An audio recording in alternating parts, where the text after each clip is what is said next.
गुर्जर आरक्षण का नाम सुनते ही लोगों के दिलों और दिमाग में सनसनी फैल जाती है। ये वही गुर्जर आंदोलन था जिसने प्रदेश से नहीं हिंदुस्तान की चाल को भी रोक दिया था। और इस गुर्जर आरक्षण आंदोलन की आज 16वीं बरसी दौसा जिले के सिकंदरा में मनाई जा रही है।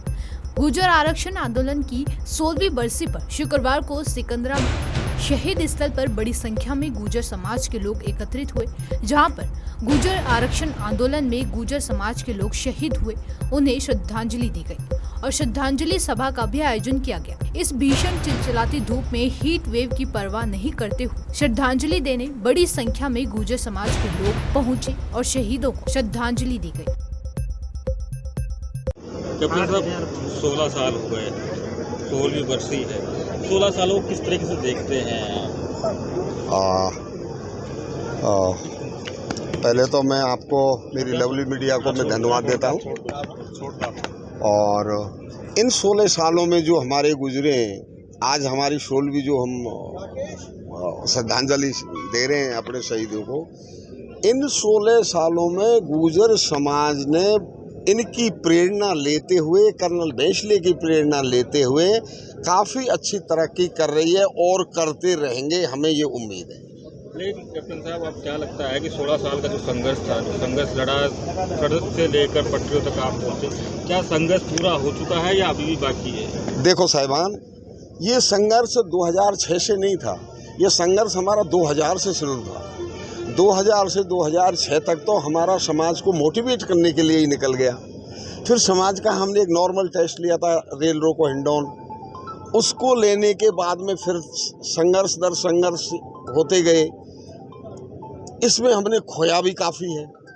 आज मेरे 76 भाई या मेरे 76 समाज के योद्धा को हम खो चुके हैं, लेकिन हमने पाया भी है।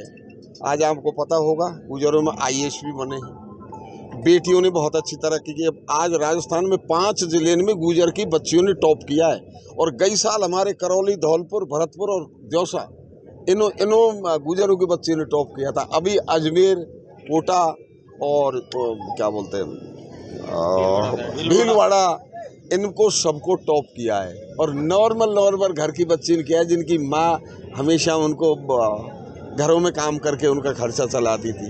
तो इसलिए हमें बहुत खुशी है और हमें उम्मीद है कि कर्नल साहब का वो शब्द जरूर पूरा होगा कि छा जाओ और छाए रहो। छा जाओ छाए कहा था, उन्होंने कहा था कि जब तक राम प्यारी स्कूल नहीं जाएगी तो दिल्ली तक कैसे पहुँचे। अरे राम प्यारी बन गई, आपको पता नहीं है? हमारी लड़की कलेक्टर बन चुकी है। तो वो राम प्यारी उसी को कहते थे, नंबर ऑफ 1, नंबर ऑफ 2। हमारी बच्चियाँ फाइटर पायलट भी बन गई है। आप मेरे वहाँ जाइए, एक गांव पड़ता है खेड़ली, उस खेड़ली गांव में एक बेटी पायलट बनी है, फाइटर पायलट। एक मेरे खुद के गांव में एक लड़का पायलट बना है, फाइटर पायलट। तो अभी और क्या, इसको आप कैसे देखते हो? यही तरक्की होती है, और तरक्की की कोई सीढ़ियाँ नहीं होती, यही संयम होता है जिसको धीरे धीरे बरतते हुए आगे जाता है। और कर्नल साहब का सपना था, वो हम पूरा समाज पूरा कर रही है। हम क्या, मेरी समाज में बहुत अच्छी खुशी है। और मुझे इतना ही खुशी है कि आज समाज कर्नल साहब के दिए हुए ज्ञान को, 5 जो शिक्षा दी थी उन्होंने, 5 बातों के ऊपर समाज चल रहा है।